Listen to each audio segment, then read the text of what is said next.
মারে, তুই ঘরে যা। এই কাঠ ফাটা রোদে কাজ করা কি তোর সাজে? আমি একাই সবটা চাষ করে নেব। এইটুকু তো জমি, তারপর পানি দিয়ে কাদা করে একে একে ধান গাছগুলো সব পুঁতে দেব, বুঝলি? না বাবা, তোমার শরীরটা তো ঠিক যাচ্ছে না। তোমাকে একা একা এত হাড় ভাঙা খাটুনি কেমন করে করতে দি বলো তো? যেদিন তুই জন্মালি, মেয়ে হয়েছে বলে সবাই কত কি বলেছিল রে, কিন্তু আজ বুঝতে পারি তুই আমার মেয়ে নোস, তুই তো আমার মা রে। যা মা, ঘরে গিয়ে দুটো রান্না কর, আমি এদিকটা সামলে খেতে আসছি। যা মা। ঠিক আছে বাবা, আমি এখনই যাচ্ছি। তবে তুমি যতটা পারো ততটাই করো, বেশি কাজ করতে যেও না যেন বাবা। ঠিক আছে, তুই যা মা, খিদে খিদে পাচ্ছে, একটু বাদেই আমি খেতে আসবো। যা না মা। মুক্তার বাবা চাষের কাজে মন দেয়। বাবা তো খেতে চাইলো, কিন্তু বাবাকে যে কি খেতে দেব? ঘরে মাত্র কটা চালই তো আছে, কোনো আনাজ তো নেই। শুকনো ভাত সারাদিন খাটাখাটুনি করে কি মুখে রোসে? এদিকে মুক্তা জমি থেকে ফেরার পথে পথের ধারে কিছু কচু গাছ দেখতে পায়। আরে বাপরে, কি ভালো কচু হয়েছে! বাবা তো খাট কচু খেতে খুব ভালোবাসে। আমি বরং একটা বড় দেখে কচু নিয়ে যাই, মজা করে রান্না করে বাবাকে খেতে দেই।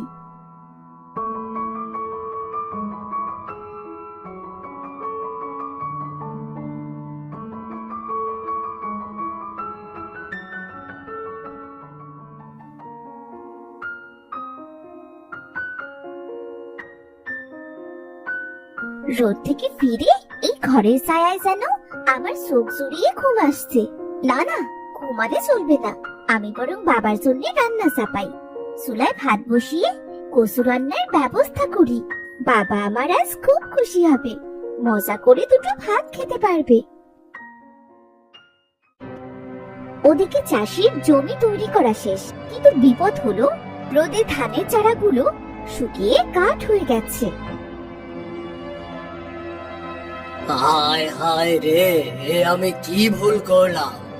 গাছের ছায়া সরে গিয়ে ধানের গাছগুলো শুকিয়ে কাঠ হয়ে গেছে।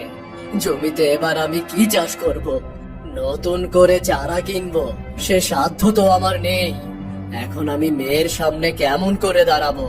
আমি আর ঘরেই ফিরবো না, যেদিকে দু চোখ যায় আমি সেদিকেই চলে যাব। মন খারাপ করে মুক্তার বাবা এক মনে হাঁটতে শুরু করলো।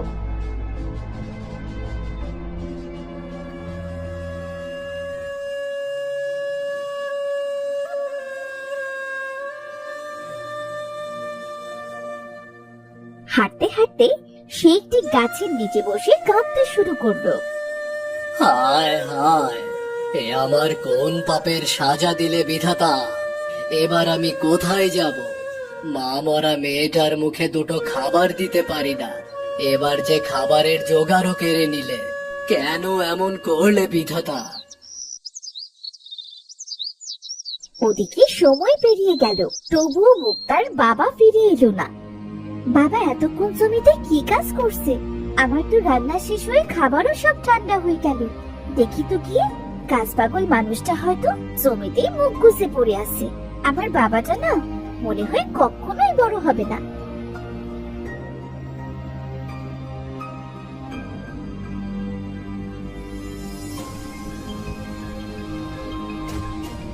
মুক্তা জমিতে এসে দেখলো ওর বাবা কোথাও নেই। বাবা তো জমিতে নেই, তাহলে বাবা গেল কোথায়? আমাকে না বলে তো বাবা কোথাও যাবে না। আশপাশটা বরং একটু খুঁজে দেখি। মুক্তা এদিক ওদিক ওর বাবাকে খুঁজতে শুরু করলো আর ডাকতে শুরু করলো, বাবা, ও বাবা, বাবা তুমি কোথায়? বাবা তুমি শুনছো? বাবা, ও বাবা, বাবা কোথায় তুমি?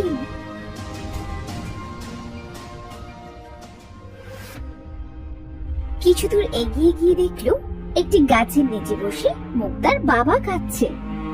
সব শেষ হয়ে গেল, সব নষ্ট হয়ে গেল রে, সব শেষ হয়ে গেছে। বাবা, তুমি এখানে বসে কাঁদছো কেন? কি হয়েছে বাবা? ও বাবা, সেই কখন থেকে তোমার জন্য খাবার নিয়ে বসে অপেক্ষা করছি। আমাকে তুই ক্ষমা করিস মা, আমার ভুলে সব চারা গাছগুলো রোদে শুকিয়ে গেছে। জমি তৈরি, কিন্তু চারা গাছ নেই বলে আমি ধান লাগাতে পারলাম না রে মা। জানি না আসছে বছর কি করে চলবে রে আমাদের। তাই বলে তুমি এমন করে কাঁদবে? আমি জানি আমরা গরিব, তাই বলে একবার চারা গাছ নষ্ট হয়েছে বলে তুমি এভাবে ভেঙে পড়বে? চলো বাবা, ঘরে চলো। গাটি কচুর তরকারি আর গরম ভাত রান্না করেছি, আগে খেয়ে নাও, পরে ভাববো কি করা যায়। এখন চলো তো বাবা। কাটি কচুর তরকারি, আহ কতদিন খাইনি, নাম শুনেই খিদে যেন জেগে উঠলো। চল মা, তাড়াতাড়ি স্নান সেরে ঘরে গিয়ে দুটো খাবার খাই, চল না। চলো বাবা।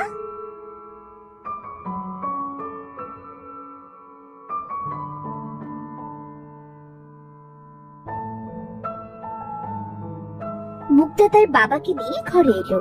মুক্তা খাবার নিয়ে বারান্দায় এলো। আহ কি ভালো গন্ধ বেরিয়েছে রে মা, ঠিক যেন আমার মায়ের হাতের রান্না। আহ আমার মা যেদিন গাটি কচুর তরকারি রাখতো, সেদিন আমাদের ঘরে আনন্দ বয়ে যেত রে মা। হয়েছে হয়েছে, এত তোমার মায়ের প্রশংসা করতে হবে না। আমার রান্না খেতেও মন্দ নয়, আমি খেয়ে নাও তো দেখি। এ কি রে মা, শুধু আমার খাবার, তুই খাবি না? তুমি আগে পেট ভরে খাও বাবা, তোমাকে আনন্দ করে খেতে দেখলে আমার খুব ভালো লাগে। আর কথা নয়, আগে খাও তো বাবা। আহ আজ তো আমি মন ভরে প্রাণ ভরে খাবার খাবো।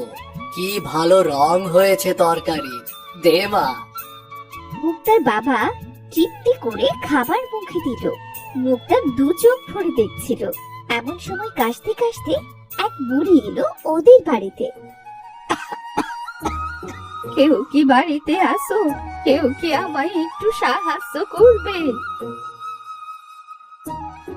কি হয়েছে দিদা, তোমার কি কিছু লাগবে? আমি দুদিন ধরে কিছু খাইনি রে বুবু, আমায় একটু খাবার দিতে পারবি? খুব খিদে পেয়েছে। আমি এই গ্রামে সব পথ ঘুরে এ বাড়ি ও বাড়ি কত বাড়ি খাবার চাইলাম, কিন্তু কেউ আমায় দুটো খেতে দিল না। খিদে জ্বালাইছে, আমি আর পথ চলতে পারছি না রে। দিবি, আমায় দুটো খেতে দিবি? কেন দেব না, নিশ্চয়ই দেব। তুমি বসো, আমি এক্ষুনি তোমার জন্য খাবার নিয়ে আসছি। তবে বেশি কিছু নেই গো দিদা, সামান্য ভাত আর গাটি কচুর তরকারি আছে, খাবে তো? কেন খাবো না রে বুবু, তুমি সামান্য পান্তা দিলেও তৃপ্তি করে খেতাম। মুক্তা একটি থালায় একটু ভাত আর একটু তরকারি এনে বুড়িকে খেতে দেয়। বুড়িও কথা না বাড়িয়ে তৃপ্তি করে খেয়ে নেয়। হয়তো তোমার পুরো পেটটা ভরেনি, কিন্তু আমাদের সামর্থ্য এইটুকুই ছিল। তুমি কত যত্ন করে খাওয়ালে, পেট ভরবে না কেন? পেট মন দুটোই ভরেছে। আহা, কি ভালো রান্নার হাত তোমার, কিন্তু তোমার মুখটা অমন শুকনো কেন? আমি কি তোমার ভাগের খাবার খেয়ে নিয়েছি? না গো দিদা, আজ আমি দুমুঠো চাল বেশি নিয়েছি। ও নিয়ে তুমি ভেবো না, আসলে আমাদের জমি তৈরি আছে, কিন্তু টাকার অভাবে ধানের চারা কিনতে পারছি না, আর এই নিয়ে বাবা বড্ড চিন্তা করছে। ধান তো প্রতি বছরই চাষ করো, কিন্তু দুবেলা পেট পুরে তোমাদের খাওয়াই তো জোটে না। এবার না হয় অন্য কিছু চাষ করো। ধান ছাড়া বাবা আর কোনো চাষের কাজই জানে না, তাছাড়া ওই সামান্য একটু জমি, এতে কি বা চাষ করব? তোমার নামের মতো তোমার মনটাও মুক্তোর দানার মতো সাদা। আমি বলি কি, তোমরা এবার জমিতে মুক্তোর চাষ করো। মুক্তো চাষ? কিন্তু সে তো শুনেছি দূর দেশে পানিতে চাষ হয়, পুকুর বা ডোবা কোনো কিছুই তো আমাদের নেই। তাছাড়া দুবেলা খাবারই জোটে না, তারা আবার মুক্তোর বীজ পাবে কোথায়? আমি এক গুপ্ত চাষ জানি বুবু, এই নাও। আমায় খেতে দিয়েছো, এই 5টি মুক্তোর বীজ আমি তোমায় দিলাম, এখনই জমিতে লাগিয়ে দিও, কাল সকালে দেখবে মজা। আজ আমি চলি। কিন্তু এতে কি সত্যি কাজ হবে? কেমন করে চাষ করব? কিছু তো বলো। এতে কি সার বীজ দিতে হয়? তুমি শুধু গাছটাই লাগাবে, আর বাকিটা আপনি আপনি ফলবে। যে আমাকে খেতে দেয়, মুক্তো চাষ তার হয়। খাবার দাও, মুক্তো নাও। বুড়ি চলে গেল।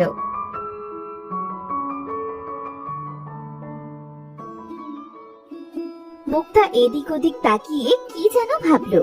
তারপর সে জমিতে গিয়ে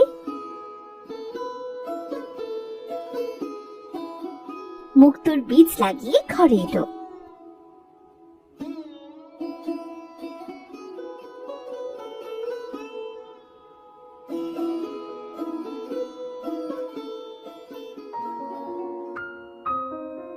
এই ভর সন্ধ্যেতে কোথায় গিয়েছিলি রে মা?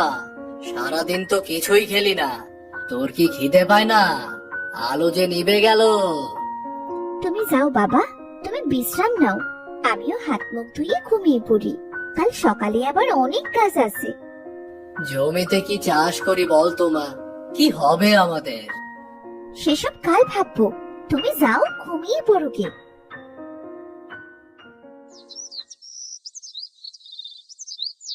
পরদিন সকালে বাবা, বাবা এখনো ঘুমোচ্ছ? আমি বরং জমিতে যাই, গিয়ে দেখে আসি বুড়ি দিদার কথা সত্য হলো কিনা।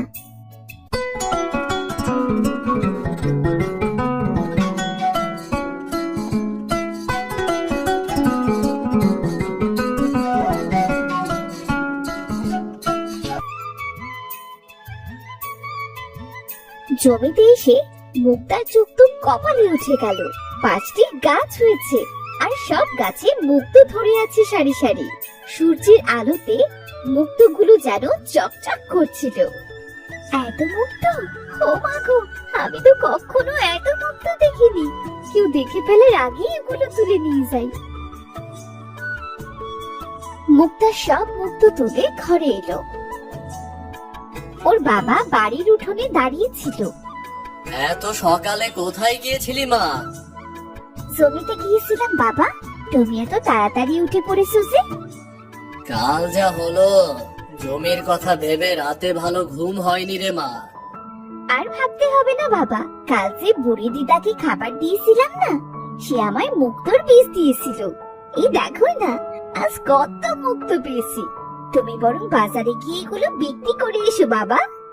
কি বলিস রে মা? মুক্তো চাষ? আহ, এত মুক্তো তো আমার জীবনেও দেখিনি। আমি এগুলো বাজারে বিক্রি করে আসি। ঠিক আছে বাবা।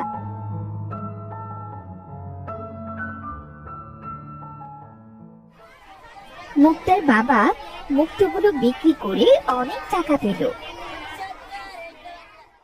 সে কিছু বাজার আর মুক্তার জন্য উপহার কিনে বাড়ি ফিরে এলো। মা মুক্তা, ও মা, কোথায় গেলি রে? এসেছো বাবা? সব মুক্তো বিক্রি হয়ে গেছে? হ্যাঁ রে মা, দেখ না কত টাকা পেয়েছি। বাজারে মুক্তোর খুব দাম। এই নে মা, বাজার এনেছি।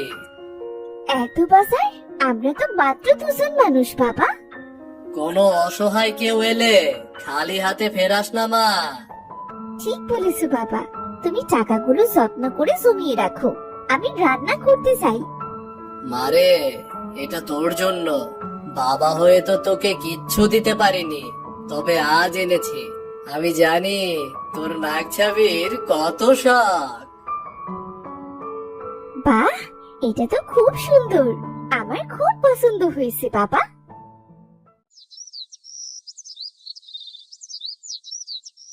এভাবে প্রতিদিন মুক্তো পেয়ে মুক্তা আর তার বাবা ধনী হয়ে গেল। 1 বছর পর সেই বুড়ি দিদার জন্য আজ আমাদের এত কিছু। এই মুক্তোগুলো দিয়ে সে আমাদের জীবন বদলে দিল, অথচ তারই দুবেলা খাবার জোটে না।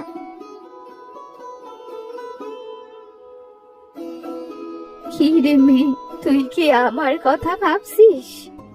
দিদা, তুমি তুমি এতদিন কোথায় ছিলে? আমার আবার থাকার ঠিক আছে রে বাবু। তা মুক্ত চাষ কেমন চলছে তোর? খুব ভালো চলছে। এখন তো আমাদের সুদিন এসেছে। তুমি বাকি দিনগুলো না হয় আমাদের সাথেই কাটাও দিদা। না রে, আমায় যে যেতে হবে।